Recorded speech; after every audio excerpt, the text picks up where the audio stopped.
You sit at your desk, open your laptop, and say to yourself, all right, today is the day. I'm really going to do it. But 5 minutes pass, and your hands aren't moving. Maybe I'll just watch a quick YouTube video first. I'll start tomorrow instead. Then one day turns into two, then three, and before you know it, you haven't started at all. And once again, you're left thinking, why am I like this?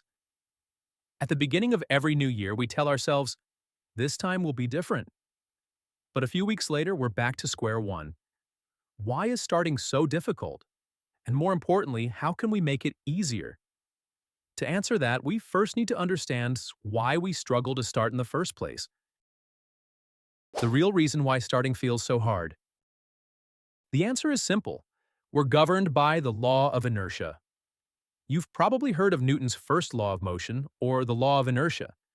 An object at rest stays at rest, and an object in motion stays in motion, unless acted upon by an external force. But here's something interesting. This principle doesn't just apply to physics. It's relevant to human behavior too. If you're lounging on the couch, staying there feels natural. If you haven't exercised in months, heading to the gym feels like a huge task. If your room is a mess, the thought of cleaning it all at once feels overwhelming.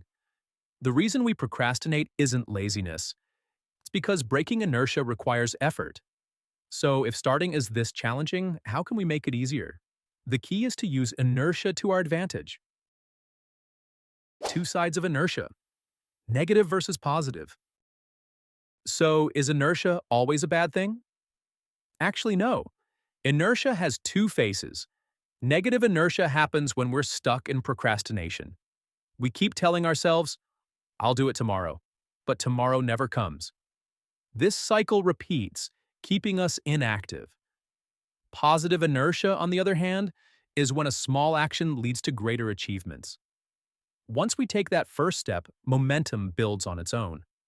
For example, if you begin with just 5 minutes of exercise daily over time, it becomes a habit, and you naturally do more. Inertia isn't always bad. It's all about how we use it.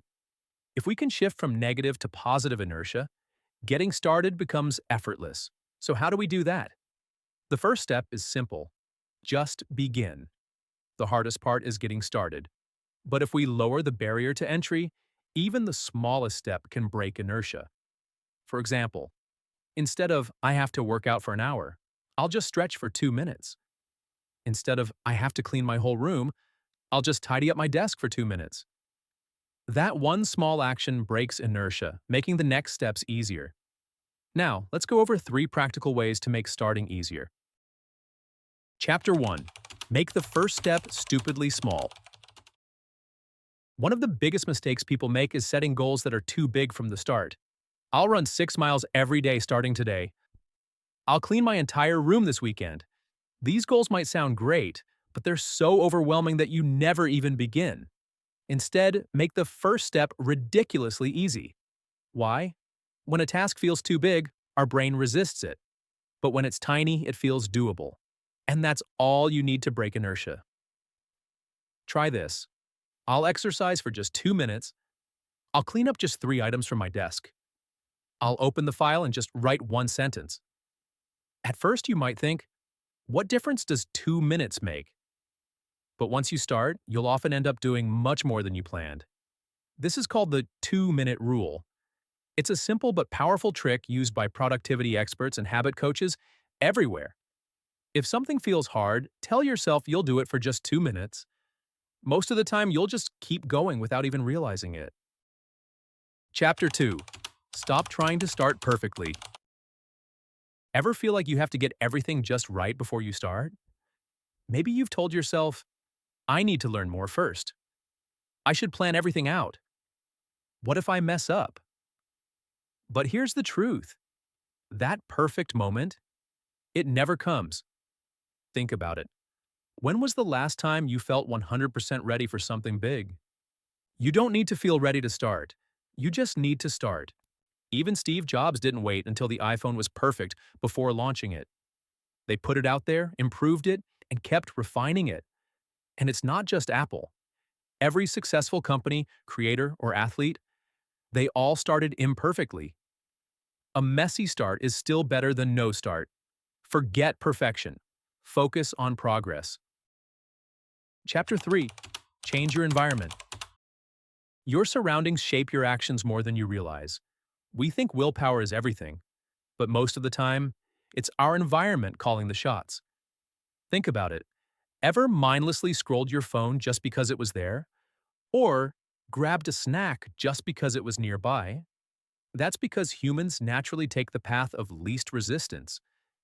And here's the problem. We often set up our environment to keep bad habits easy and good habits hard. Ever noticed how casinos have no clocks or windows? That's because they don't want you to leave. Your surroundings dictate your behavior more than you think. And here's the good news. If your environment makes bad habits easy, you can also set it up to make starting easy. Try this today.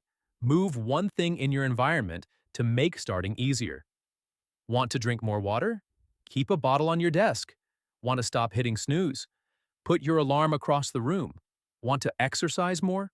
Put your workout clothes where you can see them. Small changes to your space can remove friction and make starting effortless. You don't need more willpower, you just need a better setup. You'll be surprised how much difference it makes. Conclusion. You don't have to be great to start, but you have to start to be great. Starting can feel overwhelming, but remember, every expert was once a beginner. Every great achievement began with a single step. And here's the good news. Your first step doesn't have to be big. It just has to happen. So make it easy. Start small. Let go of perfection. Because once you take that first step, momentum will take care of the rest. So why not give it a try? Just start small and see where it takes you. Which idea will you try first? Let me know in the comments. And if you found this helpful, don't forget to like and subscribe for more insights like this. Alright, that's it for now. See you in the next video.